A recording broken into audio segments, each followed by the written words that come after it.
Hello everyone, I am Nandini, working as Assistant Professor in the Department of Commerce at Government First Grade College for Women, Tumkur. Dear student, in this video, I am discussing about the important concept of cost analysis, which is coming under the second semester BCom of our Tumkur University. ಈ ಒಂದು ವಿಡಿಯೋದಲ್ಲಿ ನಾನು ನಮ್ಮ Tumakuru ಯೂನಿವರ್ಸಿಟಿಯ second semester ಬಿಕಾಮ್ನಲ್ಲಿ ಬರುವಂತಹ market behaviour and cost analysis ಅನ್ನೋ ಸಬ್ಜೆಕ್ಟಲ್ಲಿ ಇರುವಂತಹ ಒಂದು important concept cost analysis ಬಗ್ಗೆ ನಾನು ಡಿಸ್ಕಸ್ ಮಾಡ್ತಾ ಇದ್ದೀನಿ. Okay, first let us see what is the meaning of cost. Cost is all the monetary expenses incurred by the manufacturer to produce goods or rendering services. Cost ಅಂತ ಅಂದರೆ very simple, ಒಂದು ಪ್ರಾಡಕ್ಟನ್ನು manufacture ಮಾಡೋದಕ್ಕೆ ಅಥವಾ ಸರ್ವೀಸಸ್ನ provide ಮಾಡೋದಕ್ಕೆ incurred ಆಗುವಂತಹ ಎಲ್ಲ monetary ಎಕ್ಸ್ಪೆನ್ಸಸ್ನ ನಾವು ಕಾಸ್ಟ್ ಅಂತ ಕನ್ಸಿಡರ್ ಮಾಡ್ತೀವಿ. ಇವಾಗ ಒಂದು ಕಂಪನಿನಲ್ಲಿ ಎಷ್ಟೊಂದು ಗೂಡ್ಸನ್ನ ಮ್ಯಾನುಫ್ಯಾಕ್ಚರ್ ಮಾಡ್ತಾರೆ, ಇಲ್ಲ ಅಂತಂದರೆ ಎಷ್ಟೊಂದು ಸರ್ವಿಸ್ ಇಂಡಸ್ಟ್ರೀಸ್ ಇದೆ. ಈ ಗೂಡ್ಸನ್ನ ಮ್ಯಾನುಫ್ಯಾಕ್ಚರ್ ಮಾಡೋದಕ್ಕೆ ಅಥವಾ ಸರ್ವಿಸ್ ಇಂಡಸ್ಟ್ರಿಗಳು ಸರ್ವಿಸಸ್ಸನ್ನು ಪ್ರೊವೈಡ್ ಮಾಡೋದಕ್ಕೆ ಕಸ್ಟಮರಿಗೆ ಇನ್ಕರ್ಡ್ ಆಗುವಂತಹ ಎಲ್ಲ ಮಾನಿಟರಿ ಎಕ್ಸ್ಪೆನ್ಸಸ್ ಏನಿದೆಯೋ ಆ ಎಲ್ಲ ಮಾನಿಟರಿ ಎಕ್ಸ್ಪೆನ್ಸಸ್ಸನ್ನು ನಾವು ಕಾಸ್ಟ್ ಅಂತ ಕರಿತೀವಿ. ಓಕೆ, ಒಂದು ಡೆಫಿನೇಷನ್ ನೋಡೋಣ. ಅಕಾರ್ಡಿಂಗ್ ಟು CIMA ಲಂಡನ್, ಈ ಒಂದು CIMA ಲಂಡನ್ ಅವರು ಕಾಸ್ಟ್ನ ಯಾವ ರೀತಿ ಡಿಫೈನ್ ಮಾಡಿದ್ದಾರೆ ಅಂತ ಅಂದರೆ, cost is the amount of expenditure whether it may be actual or notional incurred or attributable to a given thing. So ಇವ್ರ ಪ್ರಕಾರ ಕಾಸ್ಟ್ ಅಂದರೆ ಏನು ಅಂತ ಅಂದರೆ, ಒಂದು ಪ್ರಾಡಕ್ಟನ್ನು ಮ್ಯಾನುಫ್ಯಾಕ್ಚರ್ ಮಾಡೋದಕ್ಕೆ ಅಥವಾ ಆ್ಯಸ್ ಯೂಶುವಲ್ ಸರ್ವೀಸಸ್ಸನ್ನು ಪ್ರೊವೈಡ್ ಮಾಡೋದಕ್ಕೆ ಇನ್ಕರ್ಡ್ ಆಗುವಂತಹ ಎಲ್ಲ ಅಮೌಂಟ್ ಆಫ್ ಎಕ್ಸ್ಪೆಂಡಿಚರನ್ನು ಕಾಸ್ಟ್ ಅಂತ ಇಲ್ಲಿ ಕನ್ಸಿಡರ್ ಮಾಡಿದ್ದಾರೆ. Okay, next let us move to the important concept, that is the cost concepts. ಈ ಒಂದು ಚಾಪ್ಟರಲ್ಲಿ ನಮಗೆ ಇರುವಂತಹ ಇಂಪಾರ್ಟೆಂಟ್ ಕಾನ್ಸೆಪ್ಟ್ ಯಾವುದು ಅಂತ ಅಂದರೆ cost concept. There may be different classification or there may be different concepts of costs are there. Cost ಕ್ಲಾಸಿಫಿಕೇಶನ್ನು ತುಂಬ different basis ಮೇಲೆ ಮಾಡಿದ್ದಾರೆ. But in our syllabus we have only this 7 things. ನಮ್ಮ ಸಿಲೆಬಸ್ಸಲ್ಲಿ ನಮಗೆ ಈ 7 ಕಾಸ್ಟ್ ಕ್ಲಾಸಿಫಿಕೇಶನ್ ಅಥವಾ cost concept ಬಗ್ಗೆ ಮಾತ್ರ ನಾವು ಡಿಸ್ಕಸನ್ನು ಮಾಡಬೇಕಾಗತ್ತೆ. ಓಕೆ, ಯಾವ್ದ್ಯಾವ್ದಿದೆ ಅಂತ ನೋಡೋಣ. Fixed cost, variable cost, semi variable or semi fixed cost, implicit cost, explicit cost, opportunity cost and incremental cost. Okay, let us C one by one. First one, fixed cost. Fixed cost ಅಂದರೆ ಏನು ಅಂತ ನೋಡೋಣ. Fixed cost are those costs remain constant in total amount over a specific range of activity for a specified period of time. That is, these do not increase or decrease when the volume of production changes. Okay, ನೋಡಿ ಇಲ್ಲಿ ನೇಮೇ suggest ಮಾಡೋ ರೀತಿನಲ್ಲಿ as the name implies that fixed ಅಂತ ಅಂದರೆ ನೀವು ಪ್ರೊಡಕ್ಷನಲ್ಲಿ ಜಾಸ್ತಿನಾದರೂ ಮಾಡಿ ಪ್ರೊಡಕ್ಷನಲ್ಲಿ ಕಡಿಮೆನಾದರೂ ಮಾಡಿ in total ಏನಿದೆ ಅಲ್ವಾ ಅದು ಯಾವಾಗಲೂ ಕೂಡ ಕಾನ್ಸ್ಟೆಂಟ್ ಆಗಿರುತ್ತೆ, ಯಾವುದೇ ಕಾರಣಕ್ಕೂ ಚೇಂಜಸ್ ಆಗಲ್ಲ. ಈಗ ಬಿಗಿನಿಂಗಲ್ಲಿ ನಾವು ಒಂದು 5000 ಯೂನಿಟ್ಸನ್ನ ಮ್ಯಾನುಫ್ಯಾಕ್ಚರ್ ಮಾಡ್ತಾ ಇರ್ತೀವಿ. ಆ 5000 ಯೂನಿಟ್ಸನ್ನ ಮ್ಯಾನುಫ್ಯಾಕ್ಚರ್ ಮಾಡೋದಕ್ಕೆ ನಮಗೆ ಟೋಟಲ್ 1 ಲಕ್ಷ ರೂಪಾಯಿ ಫಿಕ್ಸ್ಡ್ ಕಾಸ್ಟ್ ಅರೈಸ್ ಆಗ್ತಿದೆ ಅಂತ ಅಂದರೆ ಆ ಒಂದು ಪ್ರೊಡಕ್ಷನ್ನ ನೀವು 5000 ಯೂನಿಟ್ಸ್ ಇಂದ 6000, 10,000 ಅಥವಾ ಒಂದು 15,000 ಯೂನಿಟ್ಸಿಗೆ ಜಾಸ್ತಿನಾದರೂ ಮಾಡಿ, ಇಲ್ಲ ಅಂತಂದರೆ 5000 ಯೂನಿಟ್ಸ್ ಇಂದ ಇನ್ನೂ ಕಡಿಮೆ ಮಾಡ್ಬೋದು. 3000, 2000, 1000 ಯೂನಿಟ್ಸ್ ಅಥವಾ ಝೀರೋ ಪ್ರೊಡಕ್ಷನ್, ಈ ಥರ ಎಲ್ಲ ಸಿಚುವೇಶನ್ಸಲ್ಲೂ ಕೂಡ ನಾವು ಪ್ರೊಡಕ್ಷನ್ ಜಾಸ್ತಿನಾದರೂ ಮಾಡಲಿ ಕಡಿಮೆನಾದರೂ ಮಾಡಲಿ or even during zero production the cost which will arise in total that is remain constant. ನಮ್ಮ ವಾಲ್ಯೂಮ್ ಆಫ್ ಪ್ರೊಡಕ್ಷನ್ ಜೊತೆಗೆ ಅದು ಯಾವುದೇ ಕಾರಣಕ್ಕೂ ಜಾಸ್ತಿನೂ ಆಗಲ್ಲ ಕಡಿಮೆನೂ ಇರೋದಿಲ್ಲ, ಅಷ್ಟೇ ಇರುತ್ತೆ. ಅದನ್ನು ನಾವು ಫಿಕ್ಸ್ಡ್ ಕಾಸ್ಟ್ ಅಂತ ಹೇಳ್ತೀವಿ. ಓಕೆ, ಅದಕ್ಕೆ ಎಕ್ಸಾಂಪಲ್ ಯಾವ್ದು ಅಂತ ಅಂದರೆ rent of the building or building rent. ಈಗ ನಮ್ಮದು ಮ್ಯಾನುಫ್ಯಾಕ್ಚರಿಂಗ್ ಸೆಂಟರ್ ಅಥವಾ ನಮ್ಮದು ಫ್ಯಾಕ್ಟರಿ ಬಿಲ್ಡಿಂಗ್ ಏನಿರುತ್ತೆ ಅಲ್ವಾ, ಅದಕ್ಕೆ ಪರ್ ಮಂತಿಗೆ ನಾವು 10,000 ರುಪೀಸ್ ರೆಂಟನ್ನ ಪೇ ಮಾಡ್ತಾ ಇರ್ತೀವಿ ಅಂತ ಅಂದ್ಕೊಳ್ಳಿ. ಇವಾಗ ನಾನು ಏನಾದರೂ ಪ್ರೊಡಕ್ಷನ್ ಜಾಸ್ತಿ ಮಾಡಿದ್ದೀನಿ ಅಂತ ರೆಂಟ್ ಬಿಲ್ಡಿಂಗ್ನ ಜಾಸ್ತಿ ಪೇ ಮಾಡೋದಿಲ್ಲ, ಹಾಗೆಯೇ ಪ್ರೊಡಕ್ಷನ್ ಕಡಿಮೆ ಮಾಡ್ತಾ ಇದ್ದೀವಿ ಅಂತ ರೆಂಟ್ ಬಿಲ್ಡಿಂಗ್ನ ನಾವು ಕಡಿಮೆ ಪೇ ಮಾಡೋದಿಲ್ಲ. ಅಥವಾ ಯಾವುದೋ ಒಂದು ಮಂತಲ್ಲಿ ನಮಗೆ ಡಿಮ್ಯಾಂಡ್ ಇಲ್ಲದೆ ಇದ್ದಾಗ, ಇಲ್ಲ ಅಂತ ಅಂದರೆ ಆಫ್ ಸೀಸನ್ನಲ್ಲಿ ಕಂಪ್ಲೀಟಾಗಿ ಬಿಲ್ಡಿಂಗ್ನ ಯೂಸೇ ಮಾಡ್ಕೊಂಡಿರೋದಿಲ್ಲ, ಅಂಥ ಸಿಚುವೇಶನ್ಸಲ್ಲಿ ನಾವು ಬಿಲ್ಡಿಂಗ್ ರೆಂಟನ್ನು ಪೇ ಮಾಡೋಲ್ಲ ಅಂತಲೂ ಹೇಳೋ ಹಾಗಿಲ್ಲ. at any cost, whatever it may be the increase or decrease in the production, the building rent we have to pay whatever which is made in the agreement. Beginning ಅಲ್ಲಿ ಎಷ್ಟು ರೆಂಟ್ನ ಕೊಡಬೇಕು ಅಂತ agreement ಆಗಿರುತ್ತೋ ಅಷ್ಟು ಅಮೌಂಟನ್ನ ನಾವು ಕಟ್ಟಲೇಬೇಕಾಗುತ್ತೆ. ಕಡಿಮೆನೂ ಆಗೋದಿಲ್ಲ, ಜಾಸ್ತಿನೂ ಆಗೋದಿಲ್ಲ. ದೆನ್ ಮ್ಯಾನೇಜರಿಯಲ್ ಸ್ಯಾಲರೀಸ್, ಕಂಪನಿನಲ್ಲಿ ಇರುವಂತಹ permanent staff, that is managers ಏನಿರ್ತಾರೆ ಅಲ್ವಾ, ಅವರಿಗೂ ಅಷ್ಟೇ ಒಂದು ಫಿಕ್ಸ್ಡ್ ಸ್ಯಾಲರಿ ಅಂತ ಇರುತ್ತೆ. ಪ್ರೊಡಕ್ಷನ್ ಜಾಸ್ತಿನಾದರೂ ಆಗಲಿ, ಪ್ರೊಡಕ್ಷನ್ ಕಡಿಮೆನಾದರೂ ಆಗಲಿ, ಅಥವಾ ಪ್ರೊಡಕ್ಷನ್ ಮಾಡ್ದಲೇ ಹಾಗೆ ಇದ್ರೂ ಕೂಡ ಅವರಿಗೆ ಫಿಕ್ಸ್ ಮಾಡಿರುವಂತಹ ಸ್ಯಾಲರೀಸ್ನ ನಾವು ಪೇ ಮಾಡಲೇಬೇಕಾಗುತ್ತೆ. Then building insurance, likewise building rent, ಯಾವ ರೀತಿ ನಾವಿಲ್ಲಿ ಇನ್ಕ್ರೀಸ್ ಅಥವಾ ಡಿಕ್ರೀಸ್ ಅಲ್ಲಿ ನಮಗಿಲ್ಲಿ ಬಿಲ್ಡಿಂಗ್ ರೆಂಟ್ ಹೇಗೆ ಚೇಂಜಸ್ ಆಗೋದಿಲ್ವೋ, ಇಲ್ಲೂ ಹಾಗೇನೆ ನಮ್ದೇನಾದ್ರೂ ಓನ್ ಬಿಲ್ಡಿಂಗ್ ಇರುತ್ತೆ ಅಂತ ಅನ್ಕೊಳ್ಳಿ, ರೆಂಟೆಡ್ ಬಿಲ್ಡಿಂಗಿಗೆ ನಾವು ಇನ್ಶೂರೆನ್ಸ್ನ ಪೇ ಮಾಡಲ್ಲ. ಬಟ್ ನಮ್ದೇನಾದ್ರೂ ಓನ್ ಬಿಲ್ಡಿಂಗ್ ಇದೆ ಅಂತ ಅಂದ್ರೆ we have to pay the fire insurance premium. ಈ ಒಂದು ಪ್ರಾಪರ್ಟಿಗೆ ಮಾಡಿಸಿರುವಂತಹ ಇನ್ಶೂರೆನ್ಸ್ ಅಲ್ಲಿ ನಮಗೆ ಯಾವುದೇ ಚೇಂಜಸ್ ಅಂತ ಆಗೋದಿಲ್ಲ. ಪ್ರೊಡಕ್ಷನ್ ಜಾಸ್ತಿ ಆದ್ರೂ, ಪ್ರೊಡಕ್ಷನ್ ಕಡಿಮೆ ಆದ್ರೂ ಪ್ರೀಮಿಯಂ ಎಷ್ಟಿರುತ್ತೋ ಅಷ್ಟನ್ನ ನಾವು ಪೇ ಮಾಡ್ಕೊಳ್ತಾ ಹೋಗ್ತೀವಿ. Then salaries and wages of the permanent staff, ಕಂಪನಿನಲ್ಲಿ ಇರುವಂತಹ ಕೆಲವು ವರ್ಕರ್ಸ್ನ ನಾವು ಡೈಲಿ ಬೇಸಿಸ್ ಮೇಲೆ ತಗೊಂಡಿರ್ತೀವಿ, ಅವಾಗ ನಮಗಿಲ್ಲಿ ವೇಜಸ್ಸು ಚೇಂಜಸ್ ಆಗ್ತಾ ಹೋಗುತ್ತೆ. ಬಟ್ ಇಲ್ಲಿ ನಾವು ಹೇಳ್ತಾ ಇರೋದು ಪರ್ಮನೆಂಟ್ ಸ್ಟಾಫ್ ಬಗ್ಗೆ. ಈ ಪರ್ಮನೆಂಟ್ ಸ್ಟಾಫಿಗೆ ಫಿಕ್ಸ್ ಮಾಡಿರೋ ಸ್ಯಾಲರಿ ಮತ್ತು ವೇಜಸ್ಸನ್ನು ನಾವು ಪ್ರೊಡಕ್ಷನ್ ಜಾಸ್ತಿ ಆದರೂ ಆಗಲಿ, ಕಡಿಮೆ ಆದರೂ ಆಗಲಿ ಅವರಿಗೆ ನಾವು ಅಷ್ಟನ್ನೇ ಪೇ ಮಾಡ್ತೀವಿ. ಜಾಸ್ತಿ ಪ್ರೊಡಕ್ಷನ್ ಮಾಡಿದ್ದಾರೆ ಅಂತ ಏನು ಜಾಸ್ತಿ ಕೊಡೋದಿಲ್ಲ, ಅಥವಾ ಕಡಿಮೆ ವರ್ಕ್ ಮಾಡಿದ್ದಾರೆ ಅಂತ ಅವರಿಗೆ ನಾವು ಸ್ಯಾಲರಿ ಅಥವಾ ವೇಜಸ್ಸನ್ನು ಕಡಿಮೆ ಮಾಡೋದಿಲ್ಲ. This are the 4 important example for the fixed cost.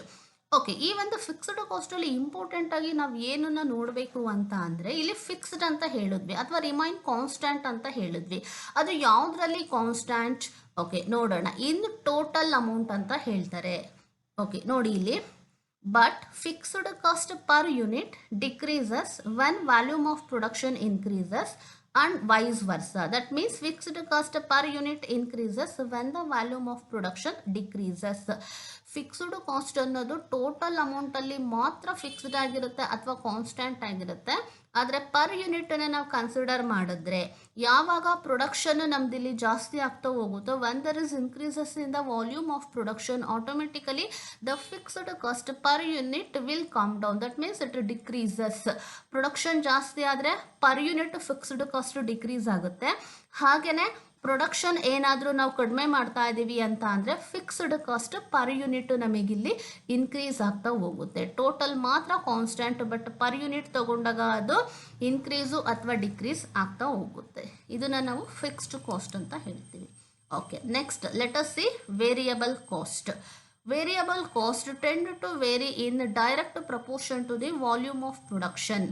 When the volume of output increases, total variable cost also increases and vice versa. That means when the volume of output decreases, total variable cost also decreases, but the variable cost per unit remain fixed or constant. Fixed ಕಾಸ್ಟಲ್ಲಿ ನಾವು ಏನು ನೋಡಿದ್ವೋ ಅದಕ್ಕೆ opposite ಒಂದು ನೇಚರಲ್ಲಿ ನಮಗಿಲ್ಲಿ variable cost ಇರುತ್ತೆ. All the name implies that variable ಅಂತ ಅಂದರೆ ಚೇಂಜಸ್ ಆಗುವಂಥದ್ದು. Tend to vary in direct proportion to the volume of production. ಹಾಗಂತ ಅಂದರೆ ನಾವು ಪ್ರೊಡಕ್ಷನ್ ಜಾಸ್ತಿ ಮಾಡಿದ್ರೆ ಟೋಟಲ್ ವೇರಿಯಬಲ್ ಕಾಸ್ಟ್ ಜಾಸ್ತಿ ಆಗ್ತಾ ಹೋಗುತ್ತೆ. ನಾವು ಪ್ರೊಡಕ್ಷನ್ ಕಡಿಮೆ ಮಾಡಿದ್ರೆ ಟೋಟಲ್ ವೇರಿಯಬಲ್ ಕಾಸ್ಟ್ ನಮಗಿಲ್ಲಿ ಕಡಿಮೆ ಆಗ್ತಾ ಹೋಗುತ್ತೆ. ಹಾಗಾಗಿ ನೋಡಿ, when the volume of output increases, total variable. ಇದು ಒಂದು ತುಂಬ ಇಂಪಾರ್ಟೆಂಟ್ ಥಿಂಗ್ ಏನು ಅಂತ ಅಂದರೆ, ನಾವಿಲ್ಲಿ ಪರ್ ಯೂನಿಟ್ ಬಗ್ಗೆ ಹೇಳ್ತಾ ಇದ್ದೀವ ಅಥವಾ ಇನ್ ಟೋಟಲ್ ಹೇಳ್ತಾ ಇದ್ದೀವ ಅನ್ನೋದು important. Fixed cost in total constant, per unit vary ಆಗುತ್ತೆ. ಬಟ್ ವೇರಿಯಬಲ್ ಕಾಸ್ಟು ಟೋಟಲ್ ಅಲ್ಲಿ ವೇರಿಯೇಷನ್ಸ್ ಆಗ್ತಾ ಹೋಗುತ್ತೆ as per the volume of output, but per unit ಇಲ್ಲಿ ರಿಮೈನ್ ಕಾನ್ಸ್ಟೆಂಟ್ ಆಗಿರುತ್ತೆ. ಓಕೆ, ಇಲ್ಲಿ ನೋಡಿ, ಇಲ್ಲಿದೆ, but the variable cost per unit remain constant or fixed. ಅದಕ್ಕೆ ಒಂದು ಬೆಸ್ಟ್ ಎಕ್ಸಾಂಪಲ್ ಅಂತ ಅಂದರೆ, ಈಗ ಒಂದು ಪೆನ್ನನ್ನು ಮ್ಯಾನುಫ್ಯಾಕ್ಚರ್ ಮಾಡೋದಕ್ಕೆ ನಮಗೆ 10 ರೂಪೀಸ್ ಆಗಿರುತ್ತೆ ಅಂತ ಅನ್ಕೊಳ್ಳಿ, ಅಥವಾ ಒಂದು ಪೆನ್ನಿಗೆ 10 ರೂಪೀಸ್ ಅಂತ ಅಂದರೆ ನೀವು 500 ಯೂನಿಟ್ಸನ್ನ ಮ್ಯಾನುಫ್ಯಾಕ್ಚರ್ ಮಾಡಿದ್ರು ಒಂದು ಪೆನ್ನಿಗೆ ನಮಗೆ 10 rupees ಅಷ್ಟೇ ಆಗುತ್ತೆ. ಹಾಗಾಗಿ ಪರ್ ಯೂನಿಟ್ ಕಾನ್ಸ್ಟೆಂಟ್ ಆಗಿರುತ್ತೆ. ಬಟ್ ಟೋಟಲ್ ಅಮೌಂಟ್ ಎಷ್ಟು ಔಟ್ಪುಟ್ ನಾವು ಇನ್ಕ್ರೀಸ್ ಮಾಡ್ತೀವೋ ಸೇಮ್ ಪ್ರಪೋರ್ಷನೇಟಲ್ಲಿ ನಮಗೆ ಟೋಟಲ್ ವೇರಿಯಬಲ್ ಕಾಸ್ಟ್ ಜಾಸ್ತಿ ಆಗುತ್ತೆ. ಎಷ್ಟು ಔಟ್ಪುಟ್ ಕಡಿಮೆ ಮ್ಯಾನುಫ್ಯಾಕ್ಚರ್ ಮಾಡ್ತೀವೋ ಸೇಮ್ ಪ್ರಪೋರ್ಷನೇಟಲ್ಲಿ ನಮಗೆ ಟೋಟಲ್ ವೇರಿಯಬಲ್ ಕಾಸ್ಟ್ ಕೂಡ ಕಡಿಮೆ ಆಗುತ್ತೆ. ಓಕೆ, ಅದಕ್ಕೆ ಎಕ್ಸಾಂಪಲ್ ನೋಡೋಣ. Direct material, direct wages, power and fuel, commission of sales man. Okay, direct material. ಇವಾಗ ನಾನೇನಾದರೂ 500 ಯೂನಿಟ್ಸನ್ನ ಮ್ಯಾನುಫ್ಯಾಕ್ಚರ್ ಮಾಡಿದ್ರೆ ಅವಾಗ ನಮಗೆ ಟೋಟಲ್ ಮೆಟೀರಿಯಲ್ ಕಾಸ್ಟು 500 ಯೂನಿಟ್ಸಿಗೆ ಆಗುತ್ತೆ. ಅಥವಾ ನಾವೇನಾದರೂ 600 ಯೂನಿಟ್ಸಿಗೆ ಅದನ್ನು ಎನ್ಹಾನ್ಸ್ ಮಾಡ್ತಾ ಇದ್ದೀವಿ ಅಂತ ಅಂದರೆ ಅವಾಗ ನಮಗೆ ಮೆಟೀರಿಯಲ್ ಕಾಸ್ಟು 500 ಯೂನಿಟ್ಸಿಗೆ ಎಷ್ಟಾಗ್ತಿತ್ತು ಅದಕ್ಕಿಂತ ಜಾಸ್ತಿ ಆಗುತ್ತೆ. 600 ಯೂನಿಟ್ಸಿಗೆ ಎಷ್ಟು ಬೇಕೋ ಅಷ್ಟು.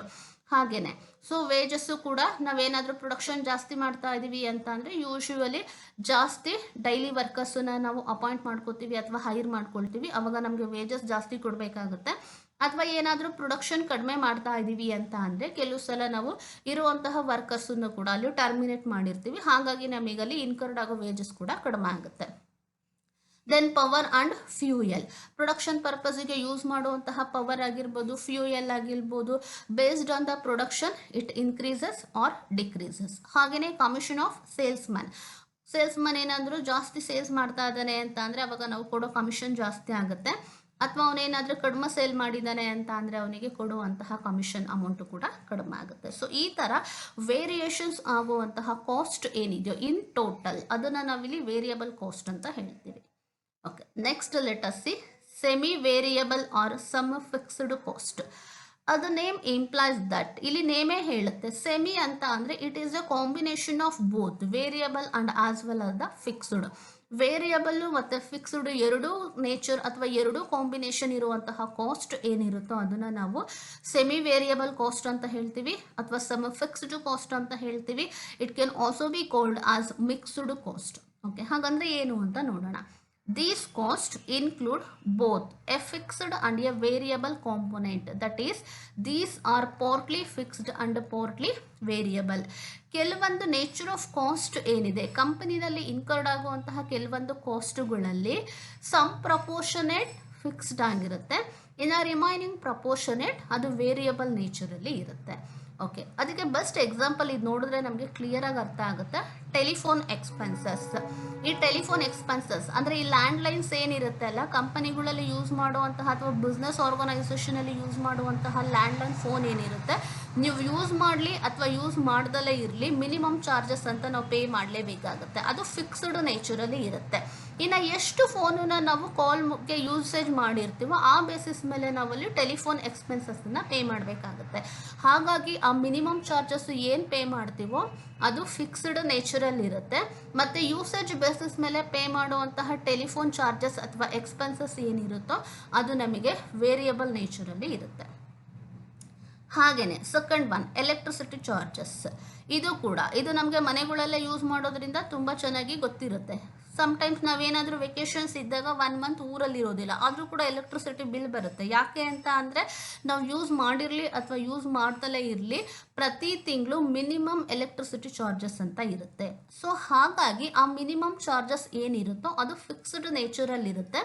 ಮತ್ತು ನಾವು ಎಷ್ಟು ಯೂಸ್ ಮಾಡಿದ್ದೀವೋ ಅದ್ರ ಬೇಸಿಸ್ ಮೇಲೆ ನಾವು ಎಕ್ಸ್ಟ್ರಾ ಅಮೌಂಟ್ ಏನು ಪೇ ಮಾಡ್ತೀವೋ ಅದು ನಮಗೆ ವೇರಿಯಬಲ್ ನೇಚರಲ್ಲಿ ಇರುತ್ತೆ.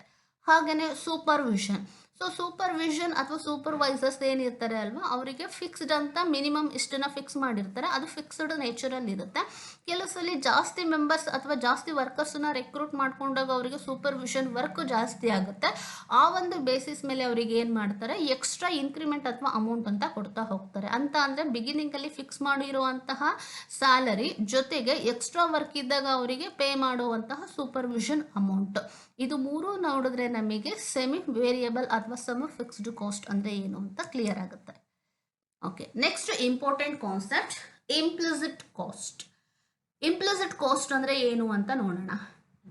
Implicit cost are those cost which do not involve any cash outlay and therefore it is not an out of pocket cost.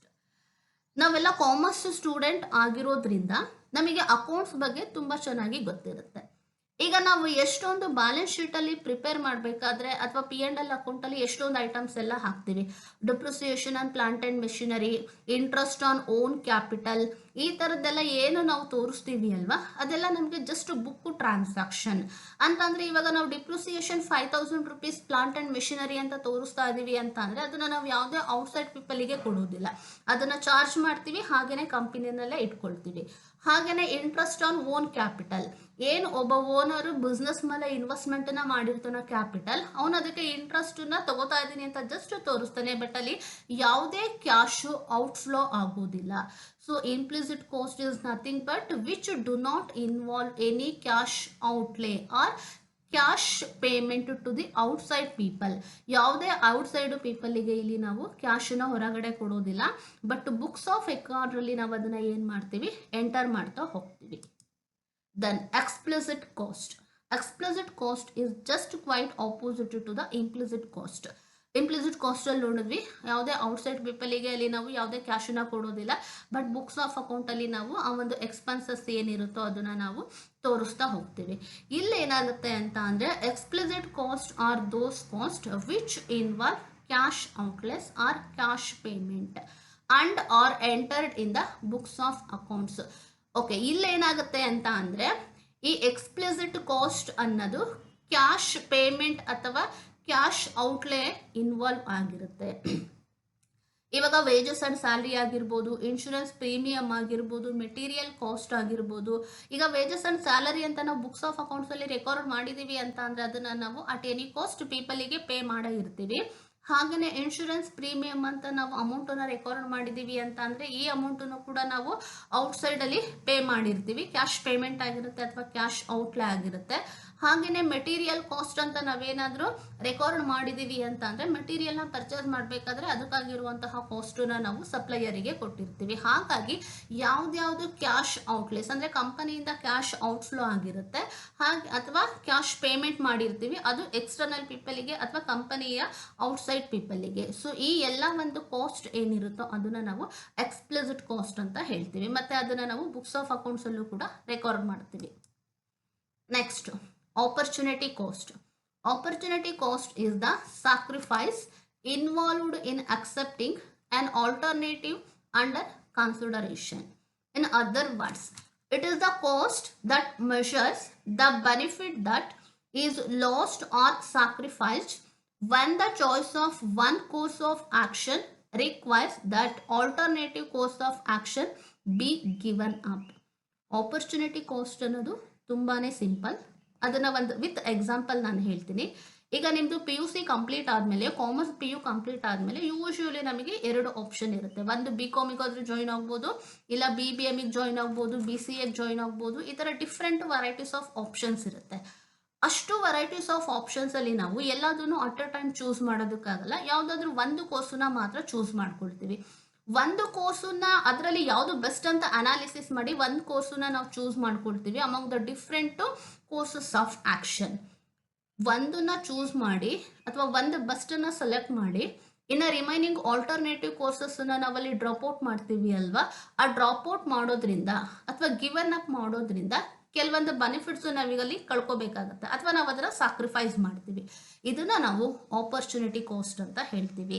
ಅಂದ್ರೆ ಒಂದು ಕೋರ್ಸನ್ನ ಸೆಲೆಕ್ಟ್ ಮಾಡ್ಕೊಂಡು among the different alternative available, ಇನ್ನು remaining ಏನು ಬಿಡ್ತೀವಿ, ಆ ಬಿಡೋದ್ರಿಂದ ಕಳ್ಕೊಳ್ಳುವಂತಹ ಕೆಲವೊಂದು benefits ಏನಿರುತ್ತೆ ಅಥವಾ ಸಾಕ್ರಿಫೈಸ್ ಮಾಡೋದ್ರಿಂದ ಕಳ್ಕೊಳ್ಳುವಂತಹ ಕೆಲವೊಂದು ಬೆನಿಫಿಟ್ಸ್ ಏನಿರುತ್ತೋ ಅದನ್ನ ನಾವಿಲ್ಲಿ ಆಪರ್ಚುನಿಟಿ ಕಾಸ್ಟ್ ಅಂತ ಹೇಳ್ತೀವಿ. ಅದಕ್ಕೆ ಒಂದು ಎಕ್ಸಾಂಪಲ್ ಇದೆ ನೋಡಿ. A company has deposited rupees 1 lakhs in bank at 10% per annum interest.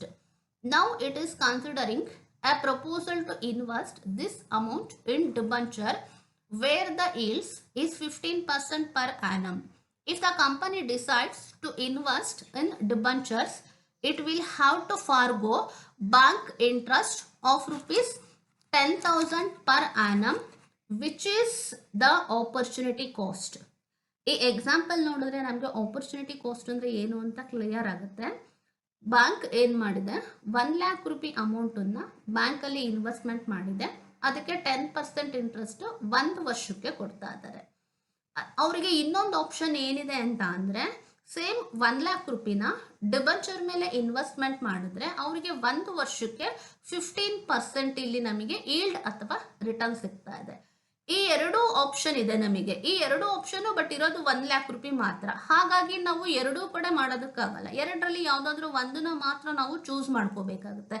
ಹಾಗಾಗಿ ಯಾವುದನ್ನ ಚೂಸ್ ಮಾಡ್ಕೊಳ್ತೀವಿ, 10%ಗೆ ಕಂಪೇರ್ ಮಾಡಿದ್ರೆ 15% ಈಲ್ಡ್ ಅಥವಾ 15% ರಿಟರ್ನ್ ನಮಗೆ ಇಲ್ಲಿ ಜಾಸ್ತಿ ಇರೋದ್ರಿಂದ ಈ ಒಂದು ಆಪ್ಷನ್ಸನ್ನ ಕಂಪನಿ ಏನು ಮಾಡುತ್ತೆ, ಚೂಸ್ ಮಾಡುತ್ತೆ. ಹಾಗಾಗಿ 1,00,000 ರೂಪಿನ instead of investing in the ಬ್ಯಾಂಕಲ್ಲಿ ಇನ್ವೆಸ್ಟ್ ಮಾಡೋದಕ್ಕೆ ಬದಲಾಗಿ ಡಿಬೆಂಚರ್ ಮೇಲೆ ಇನ್ವೆಸ್ಟ್ಮೆಂಟನ್ನು ಮಾಡ್ತಾರೆ.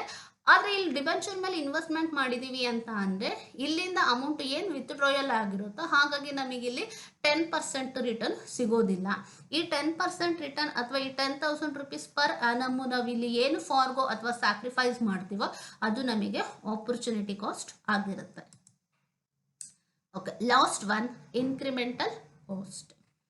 Incremental costs are closely related to the concept of marginal cost but with a relatively wider connotation. While marginal cost refers to the cost of marginal unit of output, incremental cost refers to the total additional cost associated with the marginal batch of output. ಇಲ್ಲಿ ನಾನು ಎರಡು ಕಾನ್ಸೆಪ್ಟನ್ನು ಇಂಪಾರ್ಟೆಂಟಾಗಿ use ಮಾಡಿದ್ವಿ. ಒಂದು marginal cost ಅಂತ, ಇನ್ನೊಂದು incremental cost ಅಂತ.